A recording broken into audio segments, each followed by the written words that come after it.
All right, I'm very excited to have George join us, and this is why. The more I work in this field, the more I find myself dabbling and going into the world of marketing and communications to learn how to be a better awareness officer. And whenever I get into marketing and communications, I keep running into this world of personas.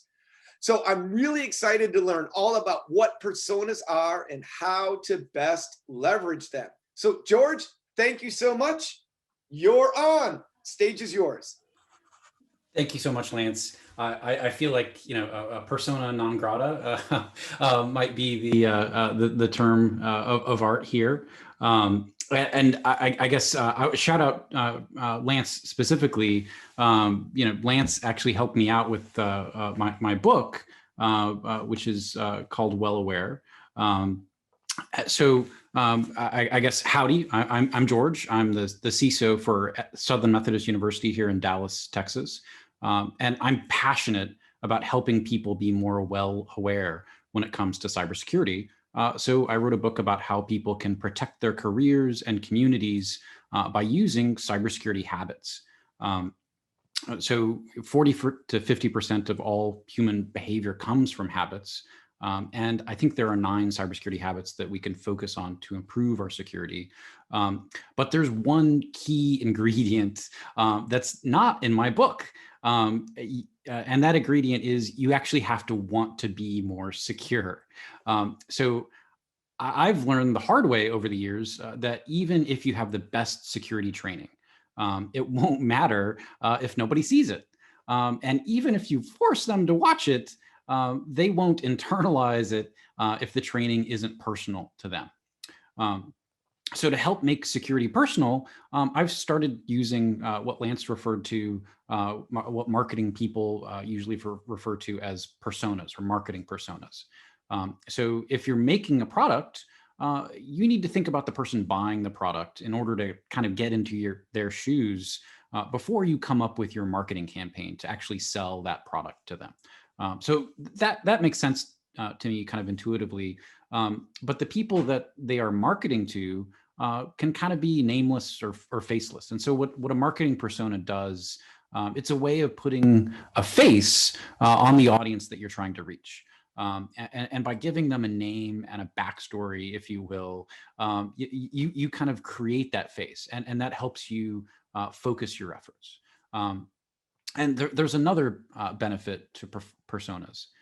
If you're coordinating your security training, you might be working with a team of people that help make that training happen. So it could be trainers, it could be designers or writers or other stakeholders. And personas gives everyone on the team the same picture of who you are trying to reach and how you need to reach them. You may also have different size organizations, right? So if you're a small organization, you might actually, just personally know the audience you're trying to reach, and that's actually the ideal, right? You want to have that personal connection. If you have a large organization, that personal connection is something that I think marketing personas help provide you. So if you're like many folks who have some marketing background, this may just be a refresher. But what I've done is I've taken this concept and I've customized it for cybersecurity.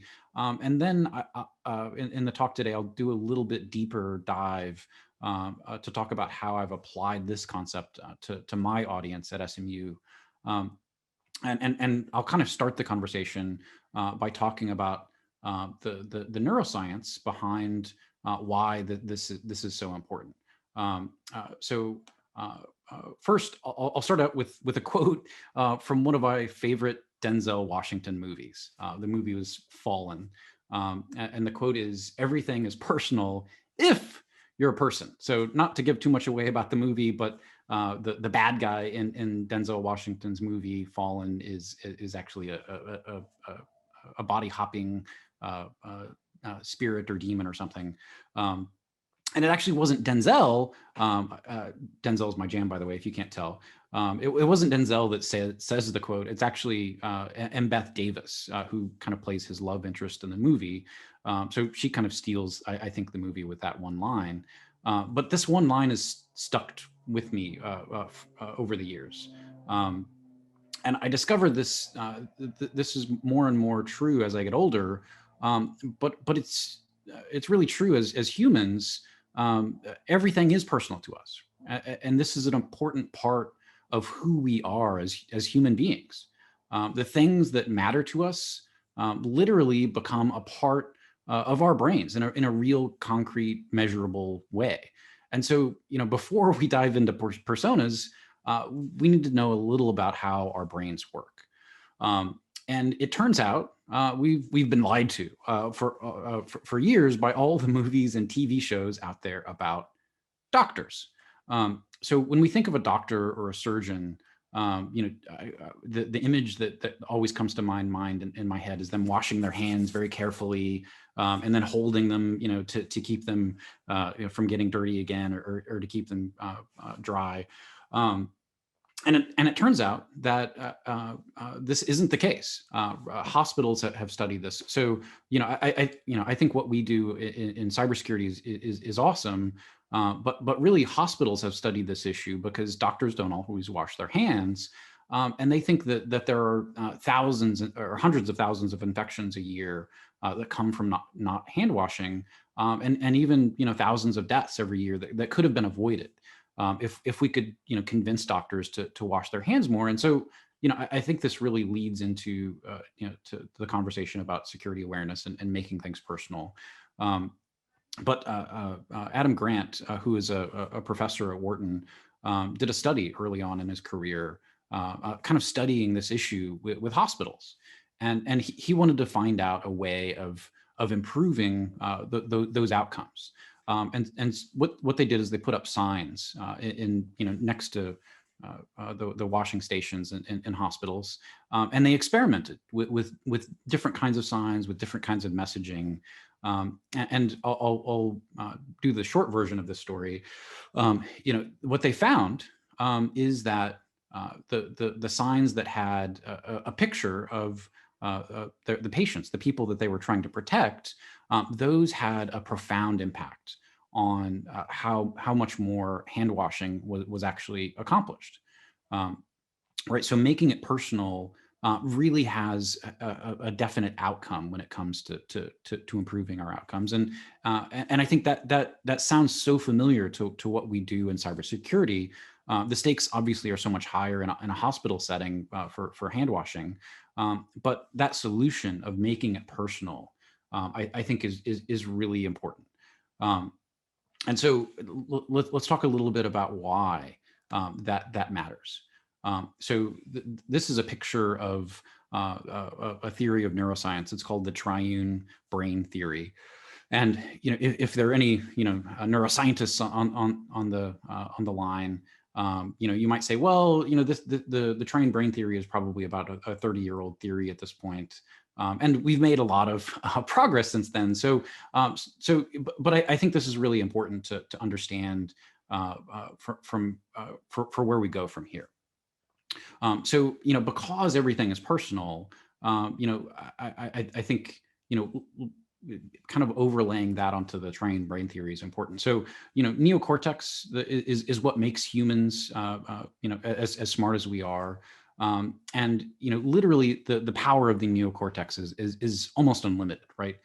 You might be able to find the cure for cancer, or to prove some obscure mathematical proof, but it might take you a lifetime to do it, right? In terms of how fast that neocortex processes. But it can think about nearly anything. As you go down the brain into the older parts of the brain, you have the limbic system, which is really thought of as the emotional center of the brain. And they think that there are really only 6 or 8 primary emotions. So in terms of bandwidth, the limbic system really only has 6 or 8 things that it can think about or process. But the speed at which you feel things, right? You know instantly what you feel. It's very fast. And actually, the limbic system is where our decisions are made. So we make decisions at an emotional level. And as you go further down, the oldest part of the brain that referred to as the reptilian brain, really the things that it thinks about are we call them instincts. This is also where habits lie. And so what we're doing when we're making things personal, we're going from the abstract that the neocortex thinks about. We're making them personal. We're making them emotional, right? We have a feeling, and that's why we do things. And that's really the start. But so when we're when we're trying to avoid social engineering, that speed factor is really important. We need to have it, to be able to respond in the instant. And I think pushing that further down, personas can get you to help you make it personal. And I think ultimately the goal is to actually turn it into habits and push it all the way down to the reptilian brain. And again, you get that increase in speed. At the reptilian level, they've done studies with people, and they've showed them an image, a scary image for 2/100ths of a second, right? That's before your conscious mind can even know that you've seen an image. But your reptilian brain, it already activates your heart to beat faster. It activates your galvanic skin response, and it's already changing your body into this fight or flight mode, and that's important, right? And we can use that to help our users more effectively protect themselves when it comes to using technology.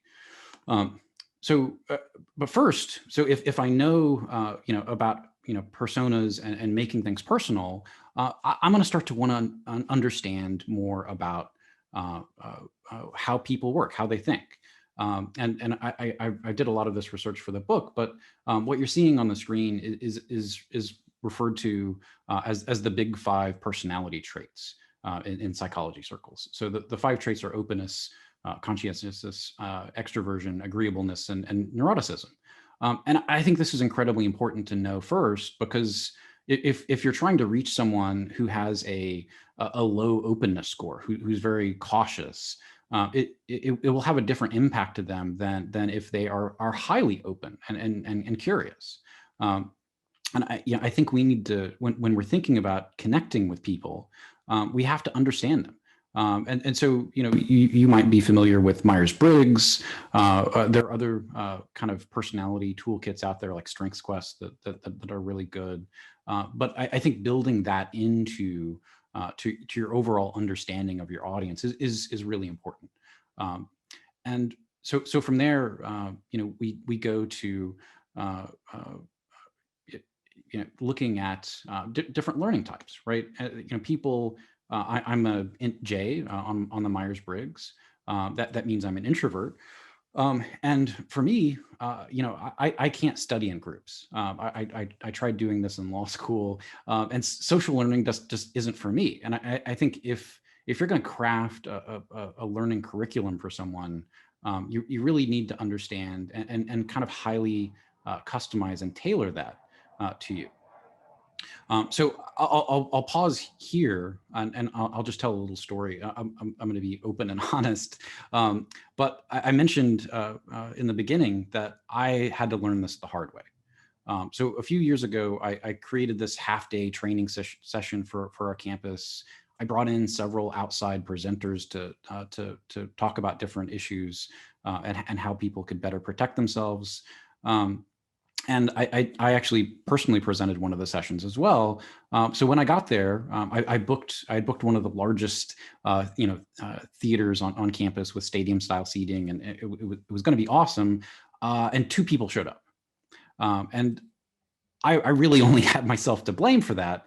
And of course, I still did the session, but I took away several lessons from that experience. And one of the big takeaways was that I wasn't reaching my audience. I had personally spent a lot of time planning the event, coordinating the speakers, marketing the event with other departments on campus, and then, of course, preparing the presentation itself. And so part of why I think personas are so important is that they can help you be more effective and efficient. right? So they help you bypass, dead ends where no one actually shows up to your presentation. And it's so incredibly important that we reach our audience today, right now, because time isn't on our side when it comes to educating people. Like you heard in some of the other sessions, phishing, we know this year, the FBI had a stat that phishing is up over 800% over the summer. And I would assume it's still at an all-time high. And every year it seems like it's at an all-time high. I guess that's the context. We'll dive into the actual personas now. And this is a marketing persona that actually my publisher created for my book itself.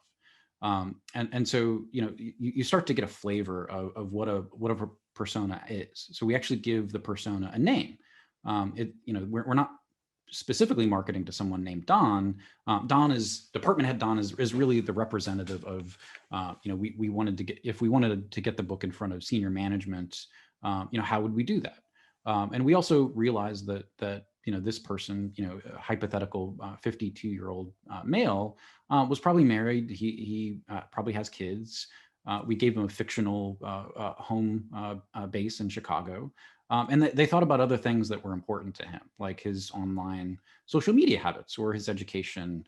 And really, what are his pain points in his business?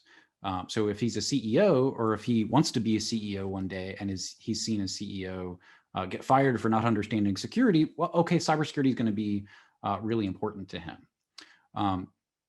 But I think there's one thing missing from this, and it's really it's about personality, right? So maybe he's an int J, maybe he's one of the other Myers-Briggs, but I'm already starting to think about the kinds of training that department head Don might be interested in. It's been popular in security awareness companies lately to have gifts or social media like posts for security messages to connect with people. But I'm a little worried for Don that those approaches might not work, right? Maybe Don is more interested in Seinfeld references because that's what he watched growing up. Maybe he doesn't understand Snapchat, or maybe he wants to, but because his kids are using it. So again, I really want to know what his personality is. And whether it's Myers-Briggs or something else, I want to start to consider that personality type. Well, I think this is a great start, but there's another piece when you're thinking about your constituents, your community inside your organizations, that's missing, and that's the employee life cycle. What HR folks will tell you is that there are essentially 5 stages, right, from recruiting to offboarding. And I thought this was really interesting that the engagement level for your employees is actually the highest during recruiting, right? That they want that job, and it's lowest obviously when they're leaving and walking out the door. But there are different ways that you can engage with those folks throughout their life cycle, right? So maybe the engagement for someone leaving the company is really low, but actually maybe their honesty is going to be at its peak, and so maybe that's a great time to get feedback. Onboarding, obviously, you're setting expectations, but thinking about whether you're offering incentives, who those incentives are to, where they're at in their careers is really important. And so one example, I've looked at the average career life cycle of like a CFO or a CIO. For a CFO, the life cycle is about 7 years. So if you're marketing to your CFO or their team, you can kind of start to see, well, if they've only been there for a year or two, you're going to engage with them in a different way than if they're at year number 7. For a CIO, the average life cycle is 5 years. For a CISO, maybe it's only 2 or 3, but that really has an impact on you and your organization, and you've got to custom tailor that to who your stakeholders are. I also think about the turnover rate. I've heard from some of my peer CISOs that they have call centers that have a 100% turnover rate every 6 months. which is extraordinary. And how do you deliver a security curriculum to folks, multiple times a year to stay fresh? For my organization as a university, we only have about a 15% turnover every year, and that allows us to actually build and have more of a progressive curriculum. But you've got to think about that in terms of the life cycle. Let me go back to the to another marketing persona. Again, this is from my publisher for HR managers. And similar kinds of things. They kind of had the standard areas that they wanted to come up with. But again, I think there's something missing here in terms of how much technology they use. So knowing their online social media habits is interesting. But if you found out that your HR manager, Sally, has a jailbroken Android and she's a Tableau power user, that's a very different kind of conversation that you might want to have with her. And so I think this lesson really reinforces to me that a book publisher, how they use a marketing persona, they market to a much wider audience. So they have to, they want to get everyone in the world to buy your book. Whereas, we as, security awareness advocates, we've got a much more focused audience. So we know who those folks are. And I think we should try and leverage that. We can take the time to custom tailor our marketing personas even more closely to fit the unique culture and audience inside your organization. And so what I did is I started to try and come up with a categorization of multiple different marketing personas that I use to categorize my environment. And so I felt like 9 different personas would be the right number. You could do 4, you could do 16. But the way I categorized them was by how much they use technology, how comfortable they were with it, and then also their level of authority or access in the organization. So Amy admin as a DBA or a domain admin, high use of technology, high level of authority. An executive might also have a high level of authority, but may or may not use that much technology. And so, I kind of started off with this as an assumption. And what I did is I looked at all of the different, users I had, and I did a survey. And it turned out really about 80% of my users ended up in the top left hand of the quadrant. And so again, I got to know my users, and I started to build, custom training around that. So this is the custom marketing persona that I created. That's a picture of me before I had my COVID haircut. But you'll notice some specific changes, right? So access, in terms of technology uses, was high. The tech usage also was high, and I assigned this risk score, kind of arbitrarily, but that again helps me track. I've got a quote from this fictitious person. I've got their personality matrix. And again, I start to build a relationship around that. I can focus my efforts. So if I'm doing a cyber escape room, do I think that that's going to resonate with this person? And so, from here, there's a study that came out of Penn, Dr. Damon Contola. He found that long-lasting, real social change, sustainable social change, didn't require 100% of your users. It really only required about 25% of your users before that was the tipping point, before you really made change happen. So what I would say is, don't put the cart before the horse. Don't start with the kinds of activities you want to do. You start with your audience in mind. And find out what's going to be valuable to them, what's going to work for them, and then go from there. So for me, again, my work, taking that security awareness training to the next level, You want to make it personal. You're pushing that down the brain into the older parts of the brain that work much faster. To get to that next level, you have to make it personal in order to get them to embrace making security a habit. This is the habit loop that you can read more about in Charles Duhigg's book, The Power of Habit, or Tiny Habits or Atomic Habits. Whoever your favorite one is, they have different terms that they use for this, but essentially it starts with a prompt to get you to do the behavior, and then to reinforce that behavior, you need a reward, and that you make that cycle work for you. So for me, I've started thinking in terms of recipes. So if I stand up from my desk, I'm going to lock my computer.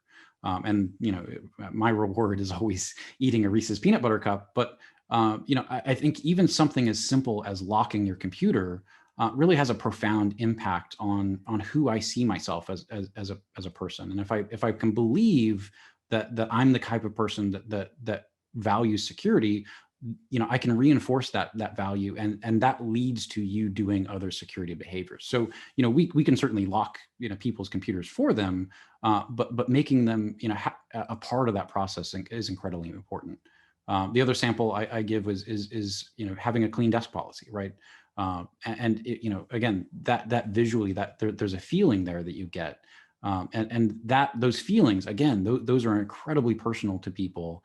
And finding what those triggers are in your environment, what the right behaviors are for you, will make a huge difference.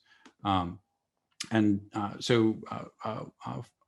kind of end with a couple of minutes, but I've written a couple of cybersecurity books. Feel free to connect with me on LinkedIn or Twitter at WellAwareSecure, and we'll open it up to questions if there are any.